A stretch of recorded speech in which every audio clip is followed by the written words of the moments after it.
না, ও ভয় পাচ্ছে খুব। আল্লাহ গো, বুঝি তুই গাড়ি চালাচ্ছি কবে তুই? আর আমি হওয়ার আগের থেকে গাড়ি চালাই, আমি পাইলট ছিলাম।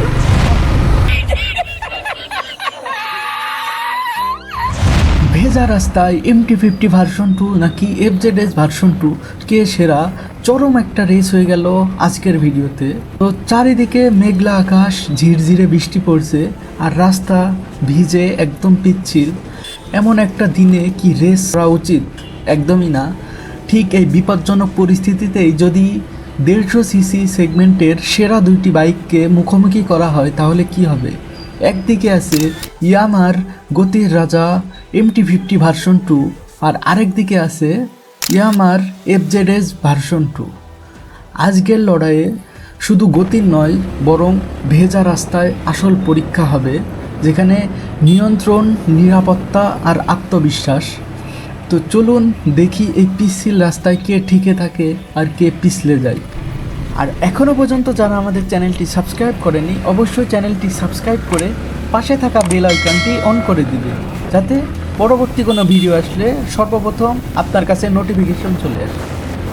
যে কোনো লড়াইয়ের আগে যোদ্ধাদের পরিচয়, নাম জেনে নেওয়া উচিত। তো সেখানে প্রথম প্রতিযোগী হচ্ছে ইয়ামাহা MT-50 ভার্সন 2, যাকে অনেকে জাপানের ডার্ক নাইটমার বলে, অন্ধকারের রাজা। কি কান? তো ফাইনালি গাইড চালু হয়ে গেল আমাদের দ্য ডার্ক রেস। দেখা যাচ্ছে ভিজে রাস্তা, চকচকে ঝুঁকিপূর্ণ বেশি। এখানে শুধু গতি নয়, নিয়ন্ত্রণেরও আসল পরীক্ষা হবে। ওজন আর বিস্ফোরক শক্তির খেলা দেখিয়ে দিল। FZ তার স্মুথ পাওয়ারের কারণে রাস্তা কামড়ে ধরে এগিয়ে যাওয়ার চেষ্টা করছে, কিন্তু প্রথমেই MT-50 কিছুটা এগিয়ে গেল। প্রথম কয়েক সেকেন্ডের মধ্যেই MT-50-র চাকা যেন মাটি ছেড়ে উপরে উঠে আসতে চাইছে। একেই বলে আসল পাওয়ার। MT-50 the master of torque. অনেক কষ্ট করতে হচ্ছে বাইকটা সোজা রাখতে। দেখতে দেখতে MT-50 স্পিড উঠে গেল 70 কিলোমিটার প্লাস, আর সাথে সাথেই অন হয়ে গেল VVA টেকনোলজি। VVA টেকনোলজি মানে ভ্যালুয়েবল ভ্যালভে অ্যাকুয়েশন। এটা এমন একটা টেকনোলজি যা MT-50 বাইককে পুরা রেসিং মোডে কনভার্ট করে দেয়। যখন VVA টেকনোলজি অন হয়, মনে হয় যে কোনো হায়ার সিসি বাইক আমি রান করছি। তো যাই হোক, তারপর FZS ভার্সন 2 তার সর্বোচ্চ শক্তি দিয়ে লড়াই করার চেষ্টা করছে, কিন্তু MT-50-র সুপার পাওয়ার মোডের সাথে পেরে ওঠা অসম্ভব। যেখানে FZ ভার্সন 2 এর টপ স্পিড 105 কিলোমিটার প্রতি ঘন্টা, সেখানে MT টপ স্পিড 140 কিলোমিটার প্রতি ঘন্টা। তো বুঝতেই পাচ্ছেন আসলে লাইনটা কে জিতবে। কিন্তু এই রেস থেকে আমরা কি বুঝলাম? শুকনো রাস্তায় MT-50 অপ্রতিরোধ্য, কিন্তু ভেজা রাস্তায় এর অতিরিক্ত শক্তি নিয়ন্ত্রণ করা একটা বড় চ্যালেঞ্জের। একটু অসতর্ক হলেই কিন্তু বিপদ ঘটতে পারত। অন্যদিকে FZS ভার্সন 2 হয়তো রেসে হেরে গেছে, কিন্তু এর নিয়ন্ত্রণ শক্তি আর স্থিতিশীলতার কারণে চালক কিন্তু অনেক বেশি আত্মবিশ্বাসী ছিলেন।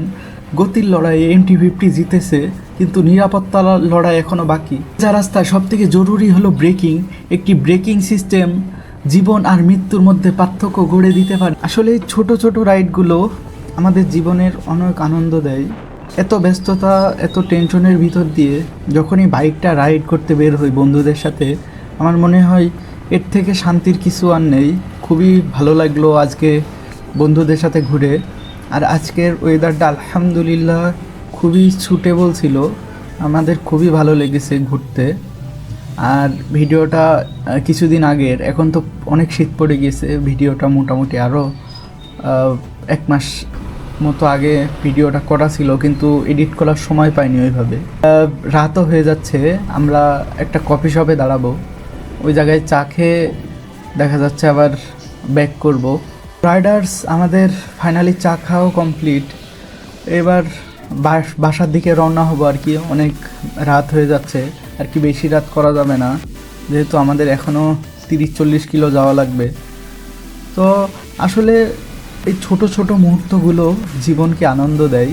তাই জীবনে হ্যাপি থাকার জন্যে আমার মনে হয় বাইক রাইড করা, এর থেকে শান্তির কিছু আমার মনে হয় না আর আছে। খুবই ভালো লাগলো আজকের দিনটা।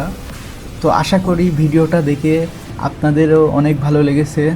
পরবর্তীতে কোন ধরনের ব্লগ দেখতে চান অবশ্যই আমাদেরকে জানাবেন কমেন্টে। ইনশাল্লাহ নেক্সট টাইম সেই ধরনের ভিডিও আনার চেষ্টা করব।